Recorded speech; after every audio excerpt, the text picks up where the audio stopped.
April 28-ന് ചേർന്ന യോഗത്തിലാണ് പുതിയ ബാറിന് എൻഒസി നൽകാൻ യുഡിഎഫ് ഭരിക്കുന്ന നഗരസഭാ കൗൺസിൽ ഐക്യകണ്ഠേന തീരുമാനമെടുത്തത്. സംസ്ഥാനത്ത് ബാർ ലൈസൻസ് പുതുക്കുന്നതിനെ ചൊല്ലി തർക്കം നിലനിൽക്കുന്നതിനിടെയുണ്ടായ തീരുമാനം വലിയ വിവാദമായി. കെപിസിസി പ്രസിഡന്റും മുസ്ലിം ലീഗ് സംസ്ഥാന ജനറൽ സെക്രട്ടറിയും കൗൺസിലിലെ പാർട്ടി അംഗങ്ങളോട് വിശദീകരണം തേടി. എൻഒസി റദ്ദാക്കാൻ ഇരു പാർട്ടികളും നിർദ്ദേശവും നൽകി. പിന്നീട് നഗരകാര്യ വകുപ്പ് എൻഒസി താൽക്കാലികമായി റദ്ദാക്കി. ഇതിന്റെ അടിസ്ഥാനത്തിലാണ് ചൊവ്വാഴ്ച വൈകിട്ട് പ്രത്യേക നഗരസഭാ യോഗം ചേർന്നത്.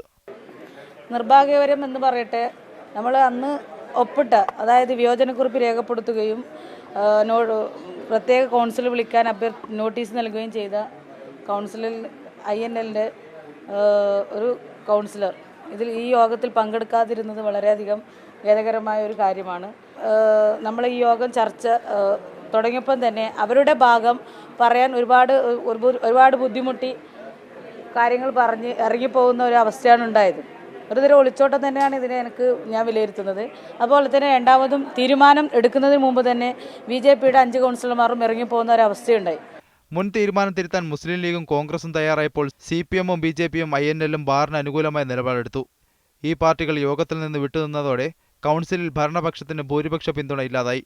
എൻഒസി റദ്ദാക്കുന്നതിന് ഭൂരിപക്ഷമില്ലാത്ത ഭരണസമിതി മറ്റു പാർട്ടികളുടെ പിന്തുണ തേടാൻ ശ്രമിച്ചില്ലെന്ന് CPM ആരോപിച്ചു. മീഡിയ 1 കാസർഗോഡ്.